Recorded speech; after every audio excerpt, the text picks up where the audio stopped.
Dear students, good morning. Today I will discuss about reverse indicator alignment method.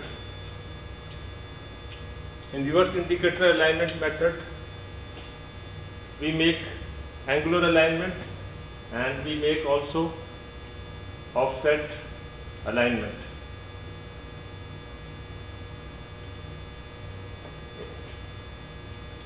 I will discuss about vertical alignment.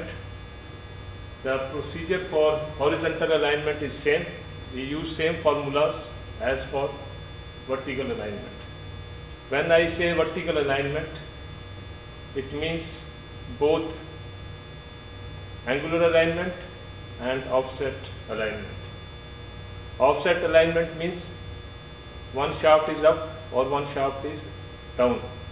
Up and down is called vertical in the vertical plane. For making alignment by reverse indicator method, we use two formulas, Fs and Bs. These formulas tell us how much shim we are going to add on the front foot and the back foot.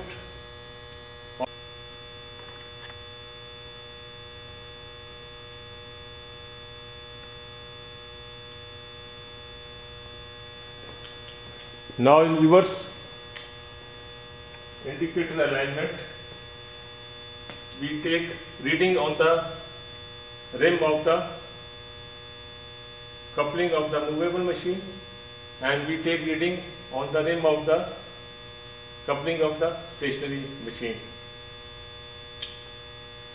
The total reading which we take on the rim of the stationary machine is called BA and the total reading on the rim of the movable machine is called BB. So we use BA and BB in these two formulas. Then we measure D1, D2 and D3. D1 is the distance between the two dial indicator needles on the rim of the coupling. So from here to here is called D1 and D2 is the distance from the dial indicator needle on the stationary machine to the front foot of the movable machine, from here to here, from up to here, from the needle of the dial indicator on the stationary machine to the front foot center. You can see here, this is D2 up to here. Then we measure D3, which is the distance from the dial indicator needle on the stationary machine to the center of the back foot,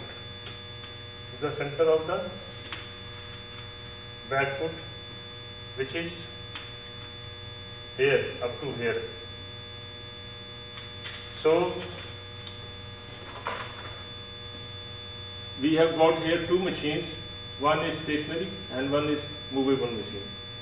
Movable machine is the one where we are going to add or remove shims on the front foot of the motor and on the back foot of the motor for making an alignment. We can add the shims or we can remove the shims as per the requirement for making alignment. And when we add or remove the shims on the front foot and the back foot, we make alignment both for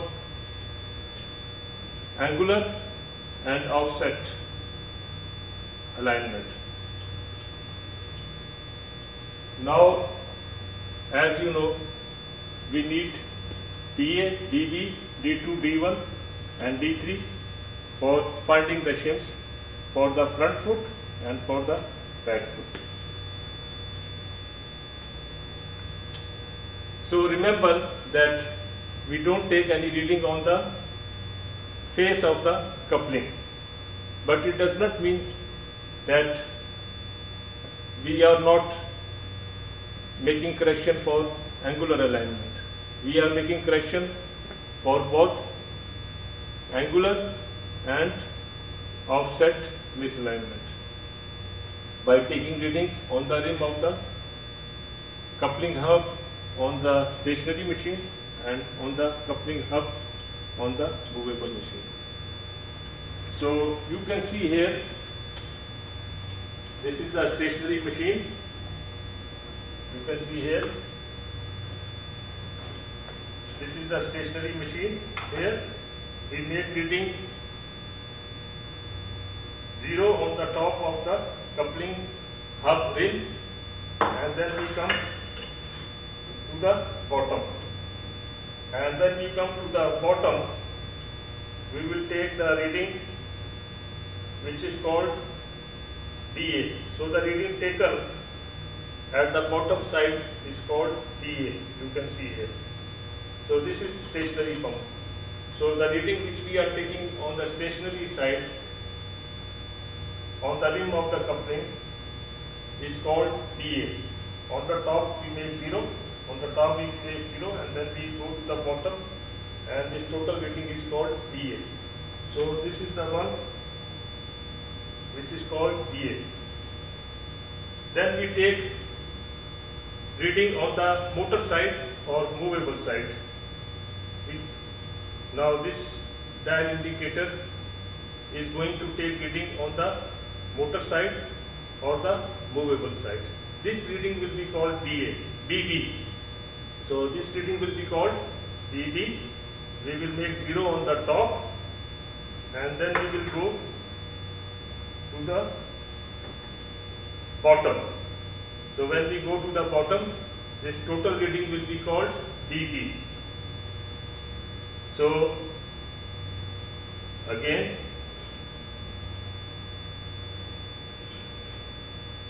the reading taken on the pump side or the stationary machine side is called BA. We make 0 on the top, and then we go to the bottom, and then we take the total reading. This is called BA. This is the reading taken on the rim of the coupling hub. So this reading is called BA. We will say this is our dial indicator number 1. This is our dial indicator number 1. And the reading taken from this second dial indicator on the movable machine is called BB. We make 0 on the top, then we go to the bottom, and then we take the total reading. This is called BB. So for finding the shims to be removed or to be added from the front foot of the motor and back foot of the motor,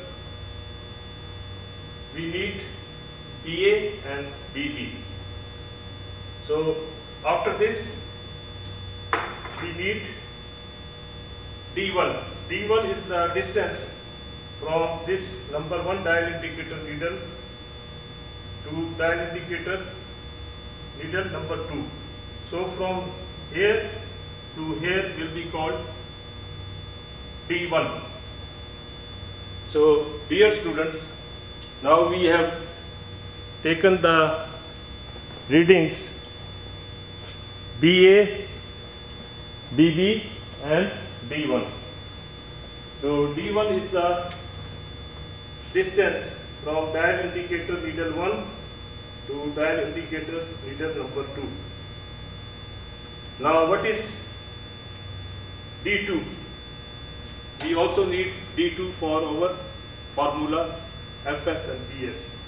So D2 is the distance from dial indicator needle number 1 to the center of the front foot. up to here. So dial indicator needle number 1 is here. So distance from dial indicator needle number 1 to the center of front foot is called D2. Now we are left with D3. What is D3? D3 is the distance from dial indicator needle number 1 to the center of back foot. So this is called D3. Again, D3 is the distance from dial indicator needle number 1 to the center of back foot. So this is D3 from the center of from the dial indicator number 1 to the center of back foot of the motor. This is D3 up to here. From here to here is D3. This is the center of the back foot bolt. Because we are going to add shims on the front foot of the motor, or we are going to remove shims from the front foot of the motor, and also we are going to add or remove shims from the back foot of the motor or movable machine. So BA is the reading taken on the stationary side or pump. In this case our stationary machine is pump, and TB is the reading taken on the motor or the movable machine. So we will put the values of BA, BB, D2, D1 and D3 in these two formulas, and we will get the answer for the amount of shims to be removed or to be added from the front foot of the motor and from the back foot of the motor. Here you can see here that movable machine has got offset misalignment, and it has also got angular misalignment. So when we will use these two formulas, we will get the answer.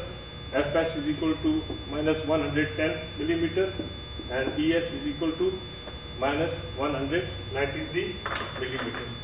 So when we will remove this shim, Fs is equal to 110 millimeter and Es is equal to minus 193 millimeter, we will get our shaft in the required position.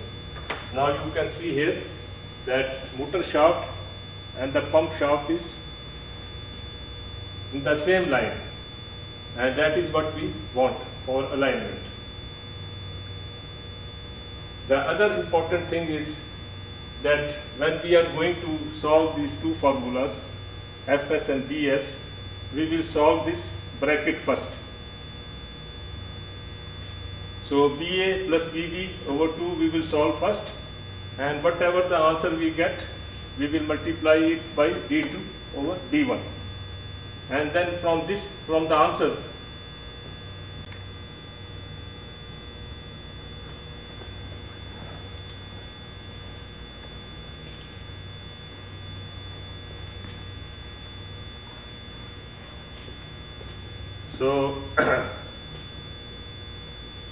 so dear students, when you are calculating the shims by these two formulas, first you have to solve this bracket, and then you multiply it by D2 over D1, then minus BA over 2. Same is for BS. Here the difference is only that instead of D2, it is D3.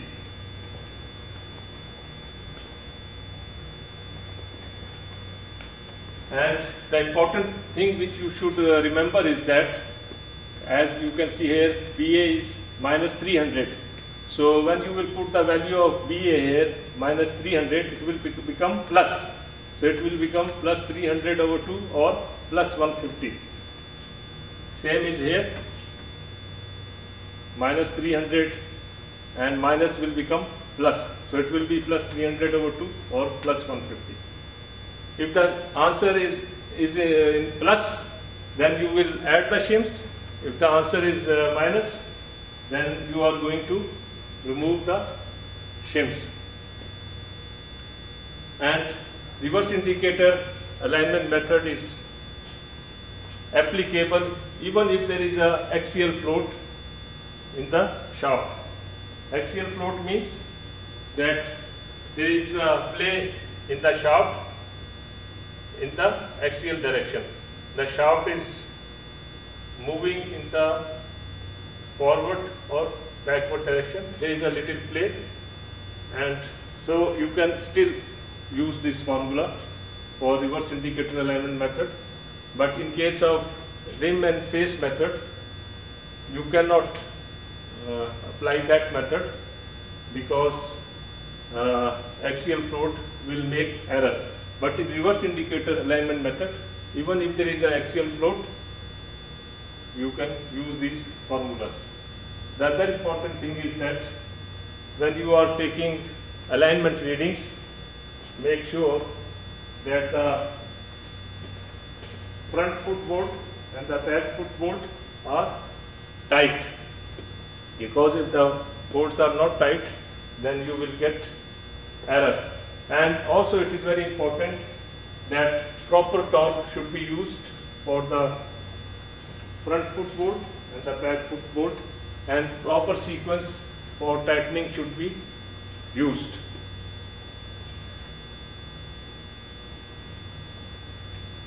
Reverse indicator alignment method is very accurate method, and you can use it for high speed machines, and same formulas are used for the horizontal alignment. The only difference is that you are not going to add or remove shims in the horizontal direction, but you will use these jacking bolts for the front foot and the back foot for moving the motor in the horizontal direction. So when you want to move motor in the horizontal direction, you are going to use this jacking bolt on the front foot and the jacking bolt on the back foot. But when you want to move the motor in the horizontal plane by means of these jacking bolts, make sure that the front foot bolt and the back foot bolts are loose.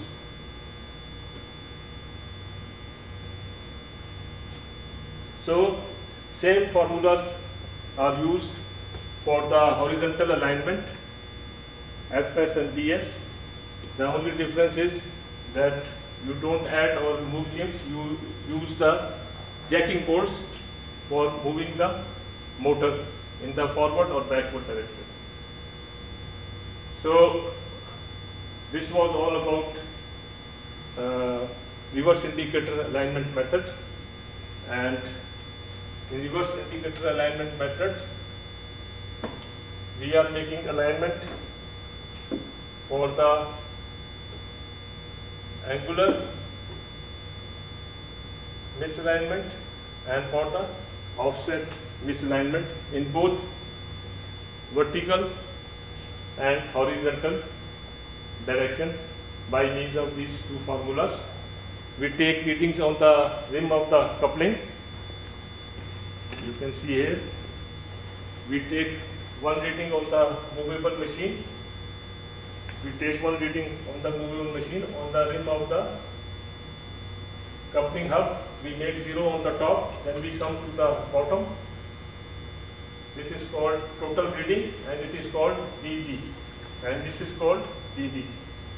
We take one reading on the stationary side, we make 0 on the top, and then we come to the bottom, and this reading will be called dA.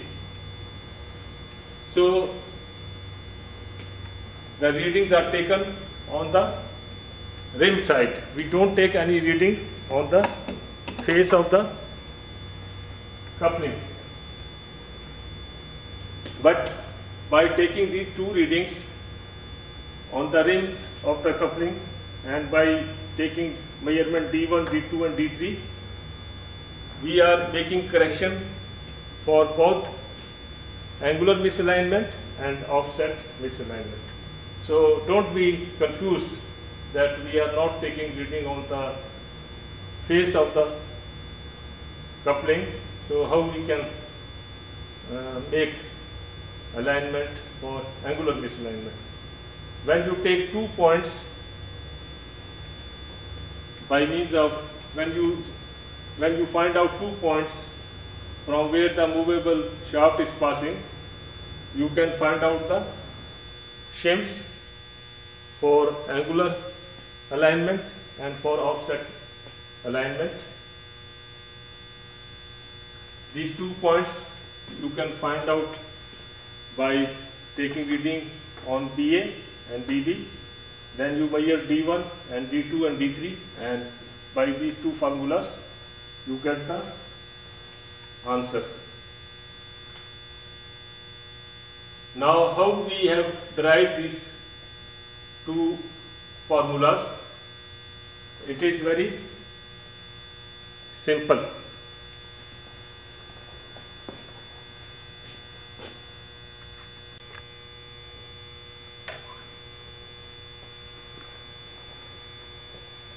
Okay, dear students, I will make a review of reverse indicator alignment method.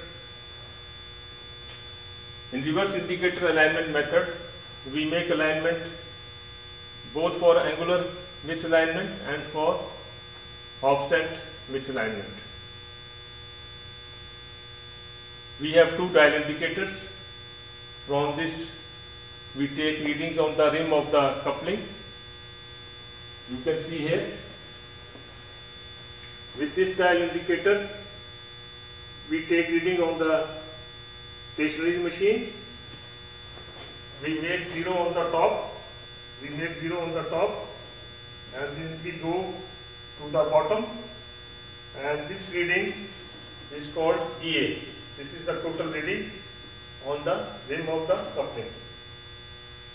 Then we take reading on the movable machine. This is movable machine. We make 0 on the top, and then we go to the bottom, and then this reading will be called EB. Then we measure the distances. D1 is the distance from this dial indicator number 1 needle to dial indicator needle number 2. So from dial indicator needle number 1 to dial indicator needle number 2, we measure the distance, and this is called D1. Then we measure the distance from dial indicator needle number 1 from here to the center of front foot. This is called D2. From here, you can see here, this is the needle here. So from this needle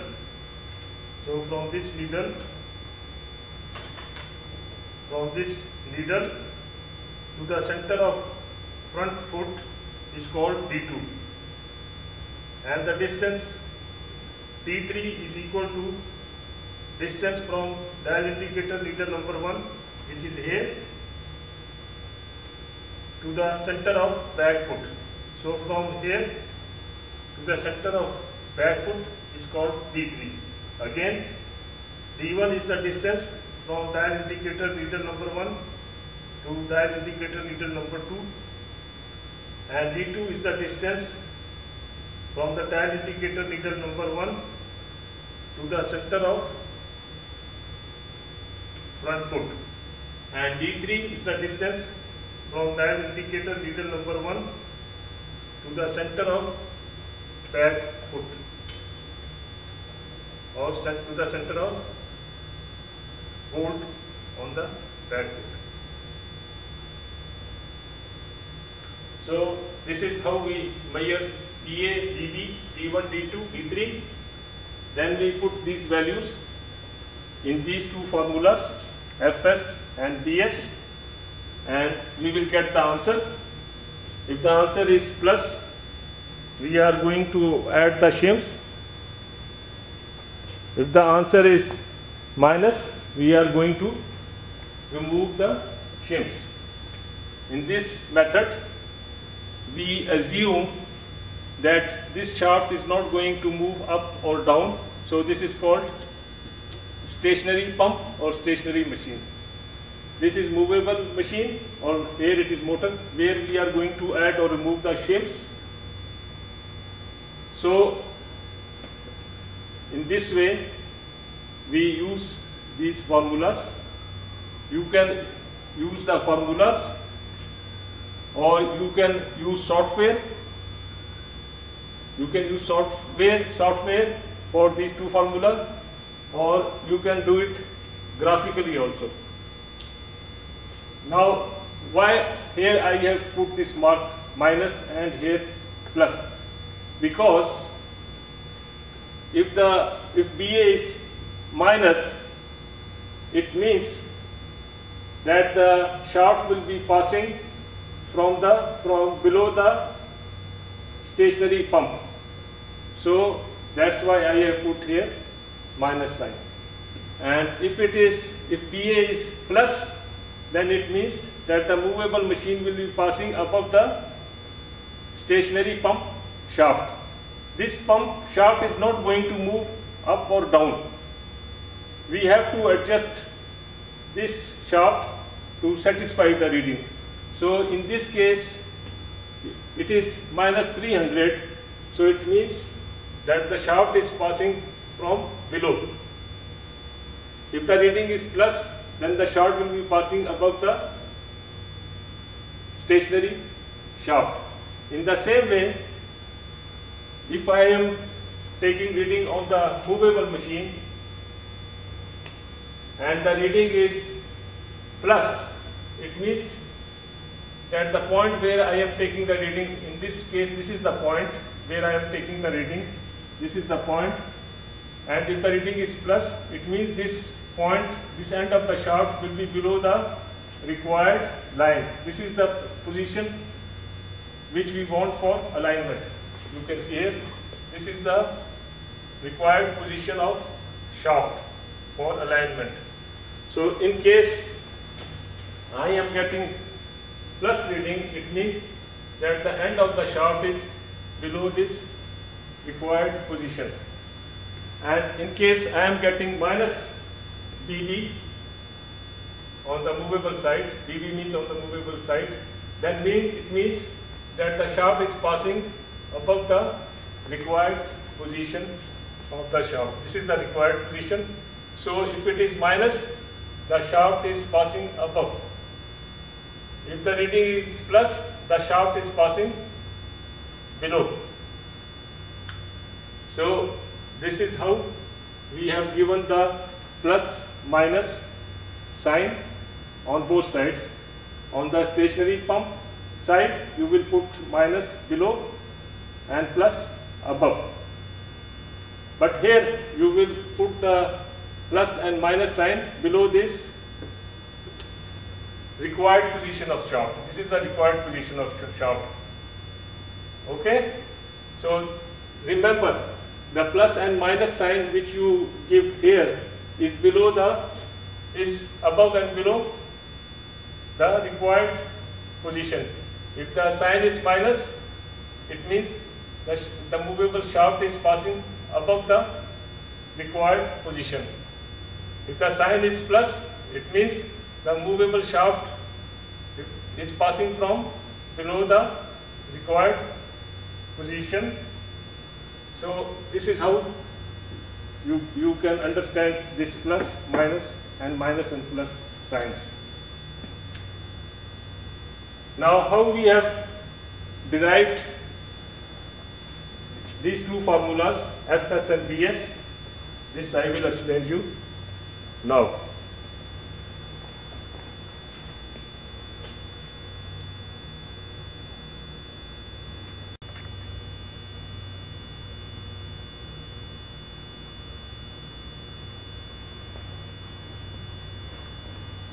So, as I was telling you, that BS will be equal to BA plus BB over 2 under the bracket.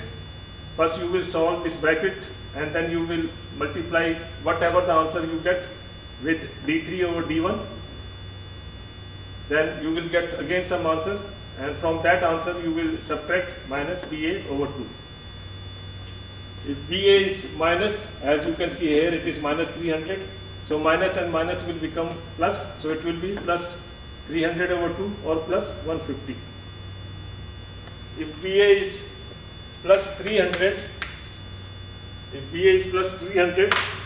then it will become minus 300 over 2 or minus 150. Same is here. It will become minus 300 over 2 or minus 150. So here you can see here, movable machine is the one where you are going to add or remove the shims, and stationary machine is the one where you don't add or remove the shims. This shaft of the stationary machine will stay here. This is our reference line, and we want movable machine to be in the same line as the stationary machine line. And as I have told you that you can use this method where there is a axial float. Axial float means that there is a movement in the axial direction, and this method is quite accurate, and you can use it for the high speed machine. And for horizontal alignment, same formulas are used. The only difference is that you don't add or remove the shims. You can move the motor by means of these jacking bolts in the horizontal direction, and this method is more accurate than face and rim alignment.